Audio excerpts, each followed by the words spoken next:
Channel के माध्यम से एक अपील कर रही हूं चुनाव आयोग से, इन कुकुरमुत्तों को रोकिए जो चुनाव जैसे ही आता है उगाते हैं सट्टेबाजी का बाजार गर्म करने, जुएबाजी का बाजार गर्म करने और लोकतंत्र का माहौल बनाने के लिए कि वोटर के ऊपर साइकोलॉजिकल किसी तरीके का प्रेशर दे करके उसको डिमोरलाइज किया जाए। वोट देता है बेचारा कहीं इसीलिए मैं कह रही हूं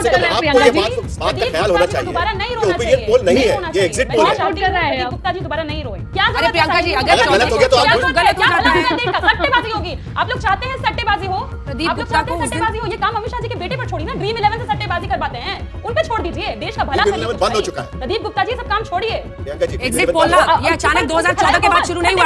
आवाज नीचे कीजिए इनकी एक बार, आवाज नीचे कीजिए। 2014 के पहले भी एग्जिट पोल होता था, ओपिनियन पोल भी होता था, 2004 में भी हुआ था, 2004 में भी हुआ था, 2009 में भी हुआ था, हर साल होता था। तब इतनी बौखलाहट नहीं दिखती थी। बात करना इस पे कीजिए, वरना गुस्सा करना और उल्टा सीधा बोलना बंद कीजिए। आप अगर आप सहमत नहीं है, अगर आपको लगता है कि ये गलत है तो बोलिए, लेकिन इस तरह से कहना कि आप उसका मत बनिए और सट्टेबाजी करा रहे हैं, इसे बंद कीजिए please. Use language with Gravitas, ये तरीका सही नहीं है। पहले भी होता था, ओपिनियन पोल भी होता था, एक फेज के बाद होता था, दूसरे फेज के बाद होता था, वोटर को प्रभावित, और यही सारे पत्रकार जो आज ज्ञानी बनते हैं ये सब करते थे। लौट आई है दोस्तों प्रियंका भारती अपने पहले वाले रूप में। दीदी अब पहले से भी ज्यादा खतरनाक, पहले से भी ज्यादा घातक हो गई है। पहले तो फिर भी बात करते वक्त डिबेट के दौरान ये ब्रेक लगा लिया करती थी, बट इन दिनों ऐसा लगता है इनका ब्रेक फेल हो गया है। ये ब्रेक लगानी नहीं है, नॉन स्टॉप बोले जा रही है और कुछ भी बके जा रही है। बिहार में मिली हार ने लगता है दीदी का मानसिक संतुलन बिगाड़ दिया है, खराब कर दिया। तभी तो देखो ना, हाल ही में उनके जो भी डिबेट्स हुए, स्पेशली आफ्टर 14 नवंबर, उसमें हम उनका एक अलग ही अंदाज देख रहे हैं, एक नया ही रूप देख रहे हैं जो उनके पहले वाले रूप से भी ज्यादा खतरनाक है, घातक है और जहर से भरा हुआ।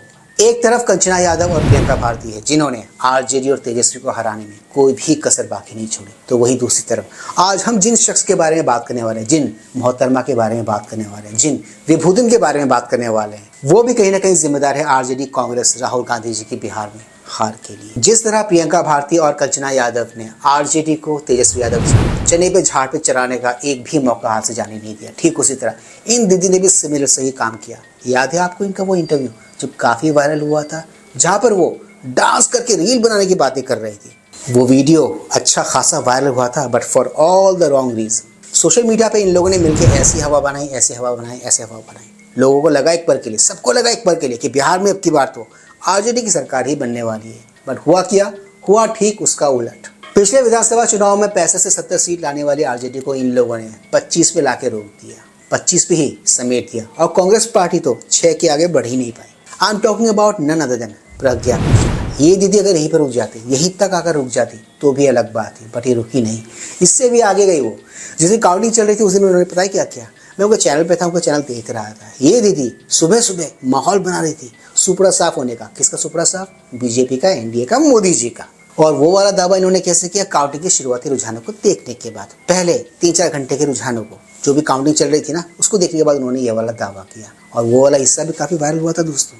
कि बिहार को लेकर के ये जितने एग्जिट पोल सरकारी चाटुकारिता करते हुए, ये जितने सरकारी एग्जिट पोल एनडीए की सरकार बनाते हुए दिख रहे हैं, वो सारे एग्जिट पोल सही होने जा रहे हैं। ना ना ना ना ना ना, ऐसा बिल्कुल नहीं है।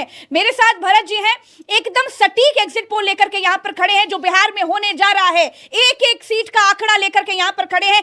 टिप्स पे बता देंगे कि बिहार में क्या होने जा रहा है, टिप्स पे बता देंगे कि बिहार में क्या होने जा रहा है, टिप्स पे बता देंगे कि बिहार में क्या होने जा रहा है। बाद में यहाँ पर आपने एक बात ऑब्जर्व की होगी, जो लैपटॉप वाले भैया है ना, जो यहाँ पर लैपटॉप में आकर ज्ञान पेल रहे हैं, ज्ञान बांट रहे हैं कि इस बार तो राहुल गांधी, कांग्रेस पार्टी, तेजस्वी और आरजेडी की सरकार बनने वाली है बिहार में। ये भाई कोई और नहीं, ये भाई प्रज्ञा मिश्रा जी के हस्बैंड है, पति हैं। अब ये बात इन्होंने इस इंटायर इनफैक्ट 7 से 8 घंटे चला होगा इनका ये वाला जो वीडियो है, इस इंटायर 7 से 8 घंटे वाले वीडियो में इन्होंने ये बात बिल्कुल भी मेंशन की, ऐसे प्रिटेंड के लोगों के सामने, अपने व्यूअर्स के सामने, कि ये लोग हस्बैंड वाइफ नहीं है, एक होस्ट है और दूसरा गेस्ट है। जो लोग इस पे झूठ बोल सकते हैं, वो लोग और क्या क्या झूठ बोल सकते होंगे, ये मुझे आपको बताने की जरूरत नहीं है।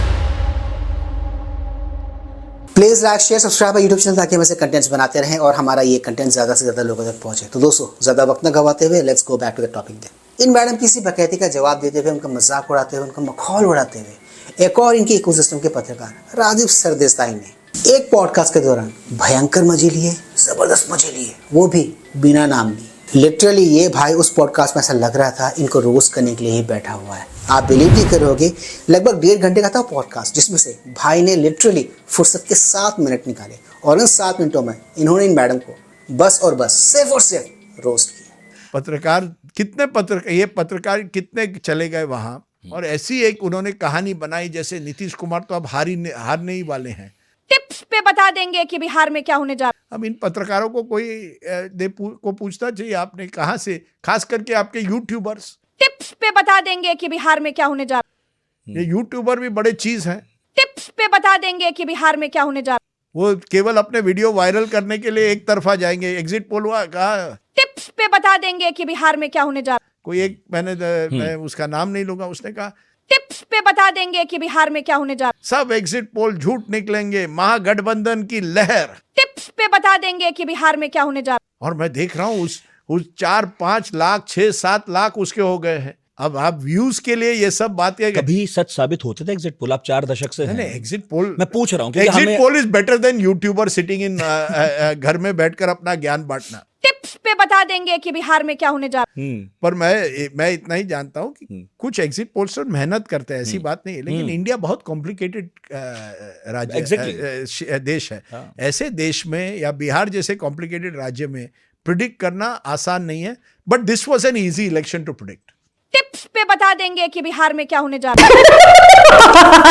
टिप्स पे बता देंगे कि बिहार में क्या होने जा रहा है। वैसे दोस्तों, personally I do not like Rajiv Sardesai या फिर ये उल्टा चश्मा वाली जो है ना प्रज्ञा मिश्रा, इनकी जो भी एनालिसिस होती है, इनकी जो भी न्यूज़ होती है, I personally don't like that. मैं सुनता भी नहीं हूँ, ना ही देखता हूँ इन लोगों को, क्योंकि इनको सीरियसली हमें लेना भी नहीं चाहिए। ये लोग क्या है ना, एक डिल्यूजन में जीते हैं। कौन सी डिल्यूजन?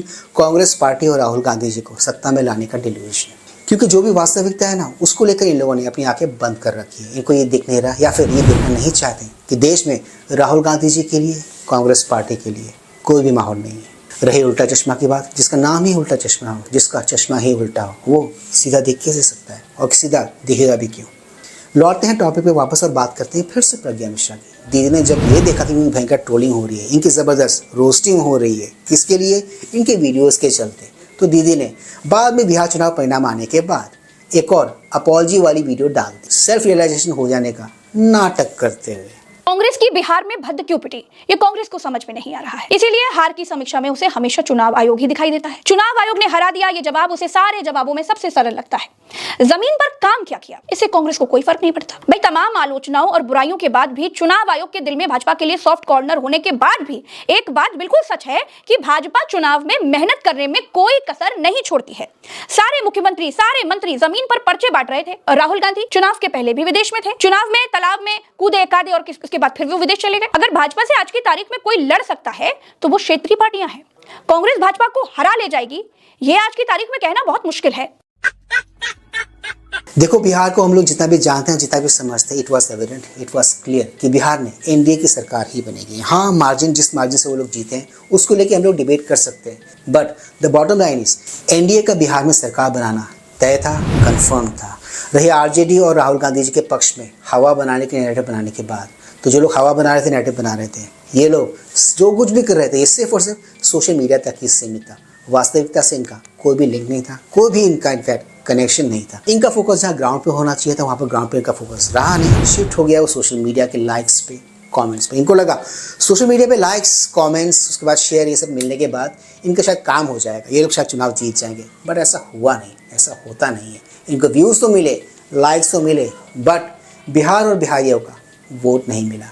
यही हुआ बिहार चुनाव में। इसलिए कहते हैं हवाबाजी करो, बट हवा में ज़्यादा उड़ो मत, ज़मीन से जुड़े रहो, तभी आप चुनाव जीत पाओगे। इस देश में अगर आपको चुनाव जीतना है तो यही एक तरीका है, यही एक माध्यम है। तो दोस्तों, आज के इस मजेदार वीडियो में सिर्फ इतना ही। मैं मिलूंगा आप सबके साथ अपने अगले वीडियो में। Anyways, do not forget to like, share, subscribe YouTube channel. इससे हमें शक्ति मिलती है, इससे हमें ताकत मिलती है और इससे हमें मोटिवेशन मिलती है। कीप स्माइलिंग दोस्तों।